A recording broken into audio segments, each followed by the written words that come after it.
ये budget and budgetary control है। तो ये क्वेश्चन नंबर 9 है। तो इसमें देखो यहाँ पे ये बोल रहा है ना कि तुमको ना रिवेन्यू बनाना है फ्लेक्सिबल बजट से। तो फ्लेक्सिबल बजट क्या होता है कि मतलब कि हम लोग सोचते हैं कि 100% नहीं हो पाएगा, तो हम लोग सोचते हैं कि अगर 70% हो गया, ये हो गया, तो वो, तो यहाँ पे दो चीज़ों वाली बनेगी। तो यहाँ पे देखो लिखा है प्रिपेयरिंग रिवेन्यू बजट 2022 का, तो 2021 और 22 का दोनों का बना लो। तो यार देखो सिंपल है। यहाँ पे देखो कि जो सेल्स वॉल्यूम है वो 12% ग्रोथ हुआ है 2022 में होगा। तो मतलब 4,20,000 करंट में है और 12% इंक्रीज़ हो जाएगा। सेल प्राइस इतना है, इंक्रीज़ हो जाएगा। अगर 10% अगर बोला है WPI 5% से इंक्रीज़ होगा, लेकिन यहाँ पे WPI तो 4% दे रखा है। To produce 1 ton of the product, मतलब 1 टन प्रोडक्ट प्रोड्यूस करने में यहाँ पे देखो कितना है, 4,20,000 टन। 1 टन को प्रोड्यूस करने के लिए 2.3 टन ऑफ रॉ मटेरियल लगता है। तो जब रॉ मटेरियल की कॉस्ट निकालोगे तो 2.3 टन से इंटू कर दोगे।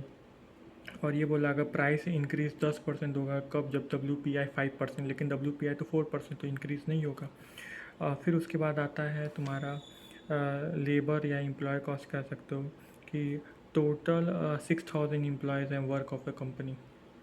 रिवेन्यू बजट कैसे बनता है, जब से सेल्स में से टोटल कॉस्ट माइनस कर दोगे तो 6,000 एम्प्लॉयज़ दे रखा है 26 डेज इन अ मंथ, तो 26 इंटू 12 कर दोगे तो वो 1 साल का हो जाएगा। उसमें से बोल रहा है 85% ऑफ द एम्प्लॉय, तो 6,000 इंटू 85% करोगे तो वो employ are permanent and getting a salary of the 5 if per wages. तो पहले 2021 का बताता हूँ। गेटिंग ए सैलरी ऑफ 5 पर वेजेस और अर्निंग पर मैन शिफ्ट, मतलब हर एक के लिए कितना है, 3,000 है, तो उसकी प्राइस इतनी है। तो मतलब कि मान लो 6,000 इंटू 85, उसके बाद इंटू करोगे 3,000 से, नहीं 6,000 into 85% into 26 days into 12 into 3,000।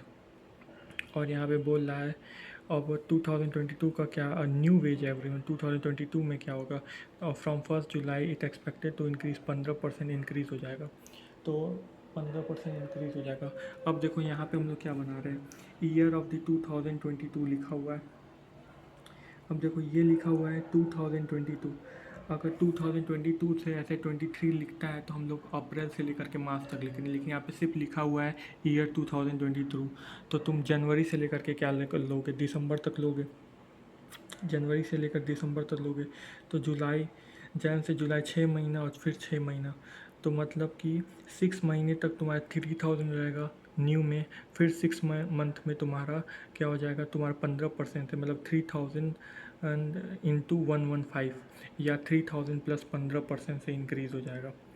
ठीक है। फिर वहाँ से लिख रहा है कैजुअल एम्प्लॉय गेटिंग है डेली वेजेस, मतलब जो जो बाकी के जो परसेंटेज बचे हैं, जो 15% बचेंगे वो 850 लेते हैं, लेकिन नए वाले में क्या लेंगे, नए वाले में ये लिख रहा है। तो यहाँ पे पहले लिखोगे कि अगर अगर 1165 पे 850 लग रहा है तो 1173 पे कितना लगेगा, तो वो तुमको पता चल जाएगा। फिर यहाँ पे लिख रहा है पावर कॉस्ट 42 लाख है फॉर 7 लाख यूनिट्स। तो 7 लाख यूनिट, तो पहले यूनिट्स, एक यूनिट मतलब 1 किलोवाट है, तो मतलब कि 60% of the power use for the production purpose. तो प्रोडक्शन के लिए 7 लाख इंटू 60% कर लो। और यहाँ पे ये देखो point directly related to the production volume. Production volume क्या कह रहा था कि 12% से ग्रोथ हो जाएगी, तो जो नया वाला बनाओगे तो वो प्रोडक्शन वॉल्यूम से रिलेटेड है, तो वो 7 लाख का जो 60% होगा उसका ना तुम 12% से क्या कर दोगे, ग्रो करके करोगे। फिर उसके बाद से ड्यूरिंग दी, फिर अब जो बाकी का बचा हुआ है 40%, वो तो तुम्हारा सेम रहेगा, क्योंकि ये 60% पे लिखा हुआ है। 60% वो है related to the production volume, और रिमेनिंग आर एडमिनिस्ट्रेटिव, मतलब रिमेनिंग वही नॉर्मल है, तो रिमेनिंग सेम रहेगा। During the year 2021 the company has a paid off the 60 lakh, तो कंपनी पेड की है 60 lakh for safety and maintenance, तो 60 लाख करंट के लिए। और न्यू में क्या हो जाएगा, 12% से इंक्रीज हो जाएगा, क्योंकि यहाँ पे लिख रहा है volume of the production. During the year 2021 the company has paid 1,20,000 for the purchase of the diesel, for the purchase of the dealer use in diesel डलवाने के लिए 1,20,000 दी है 2021 में। And for administrative purpose, for administrative purpose. During the year 2020 the company has paid 1,20,000, ठीक है, for admit and the cost of detail will increase 15%। 2022 में ये 15% से इंक्रीज़ हो जाएगा। और company has paid 6 lakh for higher charges. Higher charges 6 lakh है, तो दोनों में 6-6 लाख चले जाएंगे एक्सक्लूडिंग फ्यूल कॉस्ट। इन ईयर 2021 में भी 22 में भी हायर चार्जेस 6-6 लाख चले जाएंगे। In year 2022 the company has decided to reimburse the diesel cost to the car rental company. Reimburse करा देगी डीजल कॉस्ट, मतलब एक तरीके से वो पे ही कर रही है, लेकिन वो रिम्बर्स करके पे कर रही है। तो 1,20,000 का रिम्बर्स करेगी ये ड्यूरिंग। 1,20,000 है तो 15% तो पहले इंक्रीज़ होगा। फिर वो बोला है ड्यूरिंग दिस अट्रैक्ट 5% GST और इनपुट क्रेडिट नहीं मिलेगा, तो वो कॉस्ट का पार्ट हो जाएगा। तो उस पे जो निकल के आएगा उस पर 5% GST मिल के आएगा और वो भी कॉस्ट का पार्ट हो जाएगा।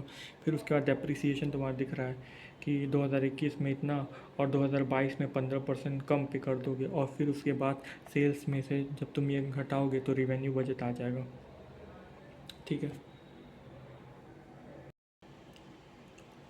देखो इसमें लिख रहा है ना कि जो कंपनी है ना, इसमें लिख रहा है जो कंपनी नॉर्मली प्रोड्यूस करती है 8,000 यूनिट को फॉर अ मंथ, और इन month of January they has plan की थी 10,000 का प्रोडक्शन करने के लिए, लेकिन सडन कैंसिलेशन एंड और ओनली प्रोड्यूस 6,000 यूनिट, और ये 6,000 यूनिट प्रोड्यूस करती है। ये तुम ग्रूमिंग एजुकेशन में डाले हुए हैं, ये वाला क्वेश्चन है उसमें, ठीक है। तो 8,000 यहाँ पे, 10,000 यहाँ पे प्लान की है, यहाँ पे 6,000 यूनिट। तो सबसे पहले तो तुमको प्लान की 6,000 यूनिट, तो यहाँ पे तुमको एक्चुअल कॉस्ट तो इतनी हुई है, तो कितना प्लान की थी 6,000 यूनिट पे वो तुमको निकालना पड़ेगा। उसके बाद से तुम कंपेयर करके देखोगे ना। फिर indirect expenses are carefully plan and monitor in the machine shop is paid 10% of this saving. मतलब कि ये बोल रहा है ना कि 10% सेविंग हो करोगे, मतलब केयरफुली। इनडायरेक्ट तो वो तो केयरफुली प्लान होता है, और बोला है फोरमैन जो वर्कर है उस वो ना जितना सेव करेगा उसका 10% एज अ बोनस मिलेगा, अगर वो लेस देन बजटेड प्रोविज़न जो मैंने बनाया हुआ है, जो मैंने सोचा हुआ है उससे कम है। तो बोला है कि उसको बोनस पेड करना है 88.50 for the month of the January. अब the wonder how any can claim a bonus when the company has lost sizeable contract. हैं तो तुम करोगे हैं, अगर कंपनी ने इतना बड़ा कम प्रोडक्शन किया तब भी तुम कैसे बोनस मांग रहे हो, तो उसको ना चेक करना पड़ेगा हमें। तो सबसे पहले तुमको क्या करना पड़ेगा, देखो ये ना फिक्स है, 100 आ रहा है, यहाँ पर भी 100 है, ये देखो ये 100 है, ये तीनों ना फिक्स है। अब यहाँ पे क्या हो रहा है, चेंजेस हो रहे हैं, यहाँ पे चेंजेस हो रहे हैं, यहाँ पे चेंजेस हो रहे हैं, यहाँ पे चेंजेस हो रहे हैं, और यहाँ पे चेंजेस हो रहे हैं। तो अब तुमको देखना होगा कि वेरिएबल कॉस्ट कौन है, और अगर वेरिएबल कॉस्ट नहीं है तो उसमें सेमी वेरिएबल कॉस्ट कौन सा है। देखो इसको डिवाइड करोगे तो 0.0, तो ये वेरिएबल कॉस्ट हो जाएगा। इसमें 10 पैसे आ रहा है, तो मतलब ये भी वेरिएबल कॉस्ट हो जाएगा। अब देखो ये नहीं है तो इसको सेमी वेरिएबल कॉस्ट हो, तो इसका डिफरेंसेस लोगे 50 और उसको ना डिवाइड कर दोगे, तो ये डिफरेंस लोगे इसका, और फिर उसके बाद उसको डिवाइड कर दोगे, इनके डिफरेंस है 2,000 से डिवाइड कर दोगे। फिर ये जो आ रहा है ये हो जाएगा वेरिएबल कॉस्ट, और बाकी का बच जाएगा वो फिक्स कॉस्ट हो जाएगा। फिर उसके बाद पावर का भी सेम ऐसे ही करोगे। फिर उसके बाद 320 डिवाइडेड बाई 8,000।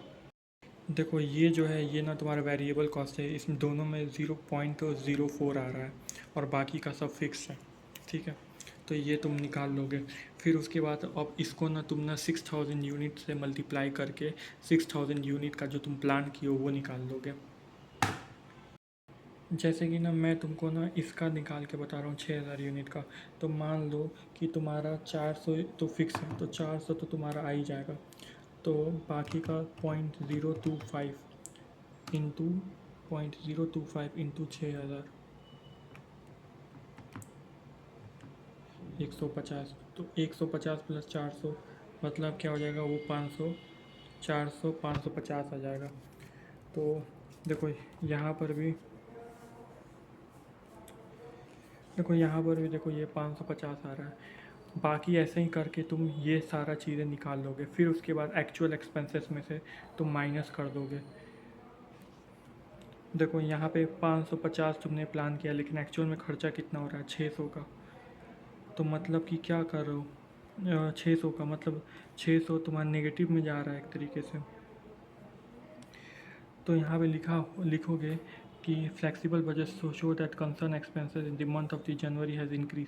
तो 285 से एक एज का इंक्रीज़ हो गया है as compare to the flexible budget. जो तुमने ये फ्लेक्सिबल बजट बनाया था, जैसे फ्लेक्सिबल बजट तो अलग अलग चीज़ों का बनाता कि ये 100% में अगर यूज़ होता तो, अगर नॉर्मल में यूज़ होता तो, और ये एक्चुअल में जो यूज़ हुआ है तो उससे बनाए हो। तो तुमको पता चला है कि ये 285 तुम्हारा बढ़ गया है, तो तुम क्यों दोगे अब किसी को।